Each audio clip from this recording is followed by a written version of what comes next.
Welcome to my YouTube channel business studies. अगर आपको मेरा वीडियो अच्छा लगे तो लाइक एंड शेयर करिए और सब्सक्राइब करिए मेरे चैनल को और बेल आइकन को भी प्रेस कर दीजिए। Hi, this is Neeraj Rathore. Today our topic is money supply. Money supply समझने से पहले हम लोग मनी को समझ लेते हैं कि मनी क्या है। ठीक, सामान्य भाषा में कहा जाए तो मुद्रा पैसा या धन का वह रूप होता है जिसमें लेन देन की क्षमता होती है, जिससे आप सभी प्रकार के लेन देन करते हैं। ठीक, ये दूसरी भाषा में कहें तो मुद्रा वह है जो मुद्रा का कार्य करे। Money is what money does. ठीक, इसकी एक डेफिनेशन है, वो आप लोग देख लीजिए। According to Crowther, money is anything that is generally acceptable as a medium of exchange and at the same time acts as a measure and store of value।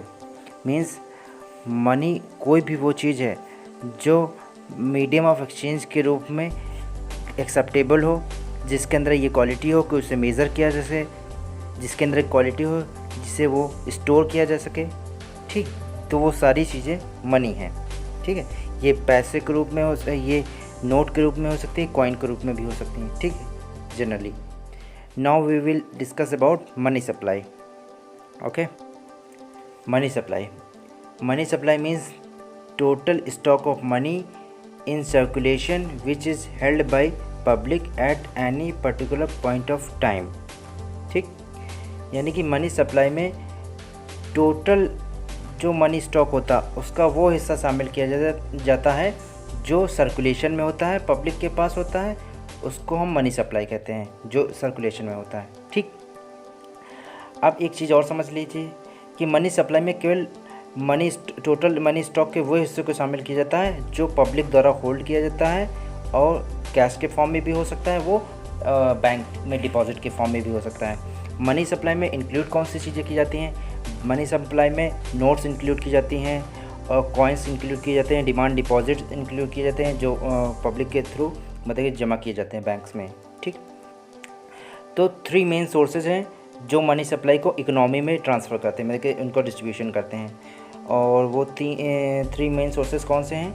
आपकी गवर्नमेंट है, आरबीआई है, commercial banks हैं।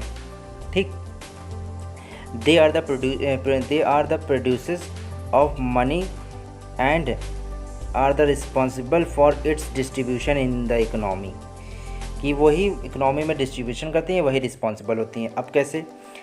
ये government क्या करती है? Government जो होती हैं कॉइन्स और ये 1 रुपये नोट प्रोड्यूस करती हैं और इकोनॉमी में ट्रांसफ़र करती हैं, सर्कुलेशन में देती हैं। आरबीआई क्या करती हैं? RBI all type of paper currency, means her type के पेपर नोट जो होते हैं वो छापती है और सर्कुलेशन में जाती हैं, उनके द्वारा डायरेक्टली नहीं जाती हैं।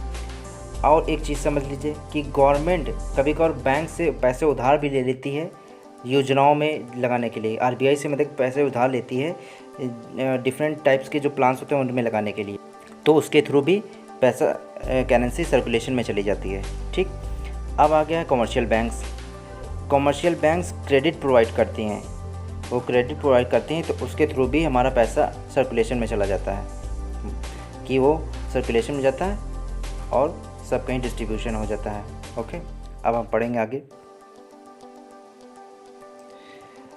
मैंने सोचा आपको एक और बात इसके बारे में बता दूं, मनी सप्लाई के बारे में, कि मनी सप्लाई में केवल वही पैसा शामिल किया जाता है जो इट्स यूज़र मींस इनके यूज़र के पास होता है और स्पेंडेबल फॉर्म में होता है, not the producer. Producer means RBI हो सकती हैं, गवर्नमेंट्स हो सकती हैं, तो वो मनी सप्लाई कहलाता है। ठीक, अब हम ये पता करेंगे कि इसको मेज़र कैसे किया जाता है, कि कितनी अमाउंट में हमारा पास मनी सप्लाई है, अवेलेबल है, उसकी टोटल अमाउंट क्या है।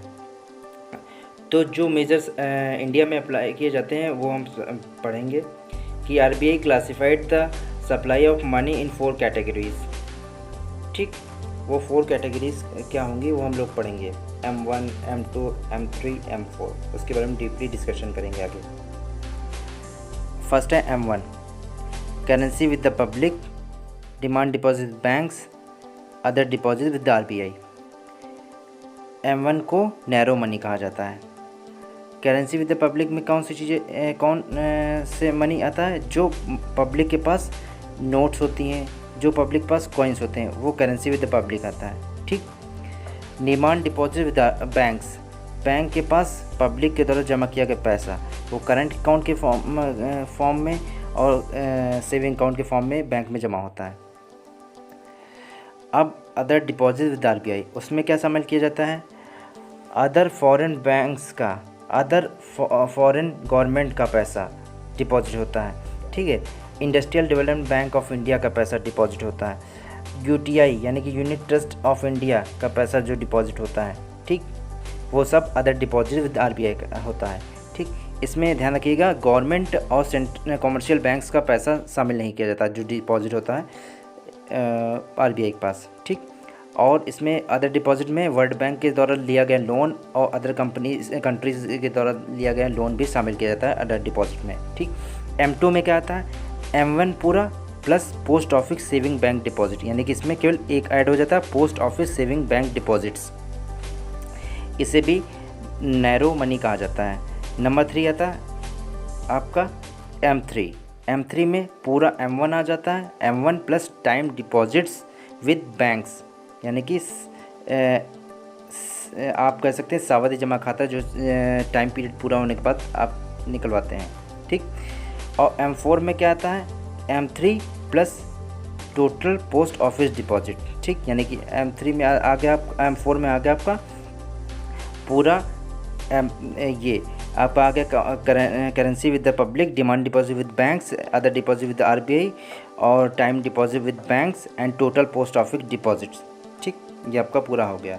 तो इस प्रकार we can say the money supply in India includes following: currency with the public, demand deposit and time deposit with public bank और डिपॉजिट विद आरबीआई और deposit in post office.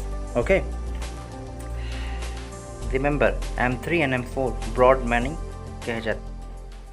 So we can say that M1 and M2 may be treated as measure of narrow money and M3 and M4 are broad money, और M1 is most liquid and M4 is least liquid।